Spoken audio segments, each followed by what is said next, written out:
Bloch खवातीन को सहूलतकारी, propaganda और खुदकुश हमलों में इस्तेमाल किया जा रहा है जो बलोच सकाफत, रिवायात और इस्लाम की तालीमात के खिलाफ है। ऐसे केसेस भी सामने आ रहे हैं जिनमें दहशतगर्द अनासर हमलों में नाकामी पर इस्तेमाल किए गए अफराद से लाताल्लुकी का इजहार कर देते हैं, और जब रियासत ऐसे नेटवर्क्स के खिलाफ एक्शन लेती है तो कुछ नाम निहाद इंसानी हुकूक के कारकुन इसे इंसानी हुकूक का मसला बनाकर पेश करते हैं, जिससे सहूलतकारों के नेटवर्क्स को मजीद तहफ़्फ़ुज़ मिलता है। अब सवाल यह है कि बलोच खबरों दहशतगर्दी में इस्तेमाल क्यों किया जा रहा है और लापता अफराद का बयानिया कैसे दहशतगर्दों की सहूलतकारी के लिए इस्तेमाल हो रहा है। इस पर बात करेंगे। हमारे साथ मौजूद हैं सीनियर दिफाई तजज़ियाकार ब्रिगेडियर रिटायर्ड हारिस नवाज साहब। बहुत शुक्रिया हारिस नवाज साहब, आपके वक्त का ये मामला अब यह है कि वो भी बलोच रिवायात, जिसे रिवायात के ऊपर बड़ा वो नाज किया जाता है, वो खवातीन को इस्तेमाल कर रहे हैं और वो भी दहशतगर्दी के लिए।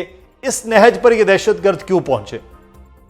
देखिए मुदस्सर, यही बात है कि अब कोई मॉरल्स नहीं है इनके। बलोच रवायात, बलोच का जो एक ख़ास खवातीन के लिए पर्दा होता है, इज़्ज़त होता है, एहतराम होता है, वो सब ख़त्म हो गया जो पहले कभी नहीं होता। इसलिए कि अब इनको बलोच नौजवान लोग कम मिल रहे हैं तो ये खवातीन को ढाल इस्तेमाल कर रहे हैं, उनको एज ए शील्ड इस्तेमाल करते हैं, उनको मिसयूज़ करते हैं, उनको ब्लैकमेल करते हैं, और उसके बाद जब उनकी कमजोरियां इनके हाथ में आ जाती है तो फिर उसके बाद उनको ब्लैकमेल करके इनसे अपने मकासद पूरे करते हैं। और यही स्टोरी रहीमा बीबी की है। इसके हस्बैंड ने खुद वो इसके साथ BLF में शामिल था, एक मोबाइल खरीदा, मोबाइल खरीद के इसको दिया, फिर ये उसके सामने हर वक्त बातें लगा रहता था, डिफरेंट किस्म व्हाट्सएप मैसेज आ रहे थे, इसके बाद चल रहे थे। फिर आपने देखा कि ये एक दिन एक खातून को लेकर आया, घर में रखा, पनाह दी, तो उसको अफगानिस्तान लेके चला गया, वह खुद कुछ बम्बार में वो मारी गई। उसकी तस्वीर दिखाई बीवी को इंस्पायर करने के लिए, देखो उसने तो बड़ा काम किया है। और फिर जहाँ तक कि ये अब खुद अफगानिस्तान चला गया और फिर अपने भाई के साथ इसको भी लेके जा रहा था और रास्ते में पकड़ी गई। लेकिन इससे पहले भी आपको याद होगा कराची में एक बलूचिस्तान से एक और खातून आ रही थी, वो तकरीबन यहाँ नज़दीक हब के पास पहुंच गई तो पुलिस ने चेकिंग में पकड़ी गई। वो भी बम्बार बन के आए थे। उसने भी बताया कि मुझे व्हाट्सएप पे डिफरेंट मैसेज आए, मेरा ब्रेन वॉश किया गया, मुझे इस्तेमाल किया गया। और ये कभी ऐसे नहीं होता। बलोच कौम बहुत गयूर कौम है, बहुत जो इज्जतदार कौम है, बिल्कुल, और वो अपने खवातीन का खास तौर पे एहतराम रखते हैं। लेकिन ये तो कमाल इसलिए कि जब वो कहते हैं दहशतगर्दों की कोई मजहब नहीं है, तो दैट स्टैंड्स ट्रू हियर। और उसके बाद अब जो ये हालात हुए हैं, इसमें देखिए बात ये कि हमें सवाई सिक्योरिटी फोर्सेस 200 के करीब per day intelligence based operation कर रहे हैं। अभी इनकी कमर टूट चुकी है, ये आप सिक्योरिटी फोर्सेस का मुकाबला नहीं कर रहे जो हमने इनको। लेकिन इसी असना में ब्रिगेडियर साहब, दहशतगर्दों के खिलाफ जो आप बात कर रहे हैं रियासती एक्शन है, और दूसरी जानिब ये जो इंसानी हुकूक का बयानिया बनाया जा रहा है, कुछ नाम निहाद इंसानी हुकूक के तंजीमें या कुछ लोग जो लीडर्स हैं, ये एक पूरा बेलाइन करने के मतलब एक बंदा है वो दहशतगर्दी में मुलव्वस है, वो अफगानिस्तान भाग रहा है, वो कहीं और पहाड़ों में छुप रहा है और उसका मिसिंग पर्सन में वो नाम आ रहा है। ये जो बयानिया है इसके खिलाफ किस तरह से बात हो? भी काफ़ी हद तक ये चीज़ें क्लियर हो चुकी हैं कि मिसिंग पर्सन हार्डली एनीबडी। ये जितने मिसिंग पर्सन हैं आपके सामने, जब पाकिस्तान ने ईरान में ड्रोन फायर किया था, जो मारे गए थे, तो ये मार्क ब्लोच ने कहा था, जो कौमी यकजहती कमेटी कौंसिल की हैं, कि जी वहाँ हमारे जो है ना वो बंदे मारे गए। जब नाम दिए तो वो सारे के सारे मिसिंग पर्सन थे जी। इसी तरह गवादर मारा गया तो उसकी बहन ने कहा जी ये मेरा भाई है, वो पता चला कि वो भी मिसिंग पर्सन है। So majority of them are missing person. उनके पेरेंट्स को और इन ऑर्गेनाइजेशन को बहुत अच्छी तरह से पता है कि वो मिसिंग पर्सन है। They are not missing person, they are the terrorist. वो एनरोल्ड हुए हैं गाँव के पास, BLA में, BLF में, मजीद ब्रिगेड में, और ये अफगानिस्तान में ठहरे होते हैं ज़्यादातर जाके, और इनको फंडिंग भी दी जाती है और बताया जाता है कि वो ये मिसिंग पर्सन है। आई थिंक अब पाकिस्तान में जनरली लोगों को, बहुत लोगों को पता चल चुका है कि सिर्फ सिक्योरिटी फोर्सेस को बदनाम करने की बात होती है। लेकिन अब इस वक्त हमें एज ए नेशन इस प्रॉब्लम को सॉल्व करना चाहिए। उसके लिए सबसे देखें मेन इशू है आपके पेरेंट्स, बच्चों के पेरेंट्स को देखना चाहिए कि अगर हमारे 4 बच्चे हैं, एक बच्चा अचानक जो हंसता खेलता था वो खामोश हो गया है, छुप के कोने में बैठा रहता है, मोबाइल देखता रहता है, उसकी हरकत सस्पिशियस है, तो उसको काउंसलिंग करके देखना चाहिए कि वो ब्रेन वॉश तो नहीं हो रहा। फिर आपके टीचर्स हैं यूनिवर्सिटी में, कॉलेज में, स्कूल में, they have to be very active.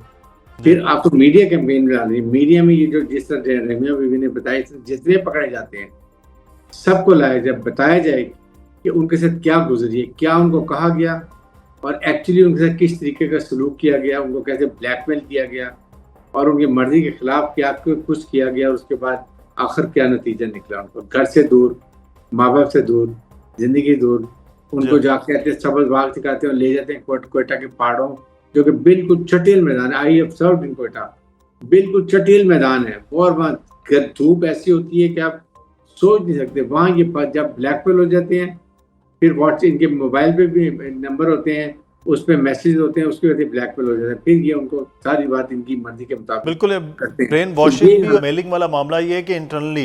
लेकिन दूसरी जानिब हम ये देख रहे हैं ब्रिगेडियर साहब कि इस सारे अमल में भी ये अफ़गानिस्तान की सरजमीन अभी भी इस्तेमाल हो रही, जैसे वो वहाँ भाग के गया, वहाँ पे बुलाया जा रहा है, इसके लिए सेफ हेवन वहाँ पर मौजूद है। इसका भी खात्मा बड़ा ज़रूरी है, जैसे पाकिस्तान की अफवाज इस वक्त ऑपरेशन कर रही है। ये भी फिर जस्टिफाई, इसको आप ये देख लें कि पाकिस्तान ने बधाइया किया हुआ है।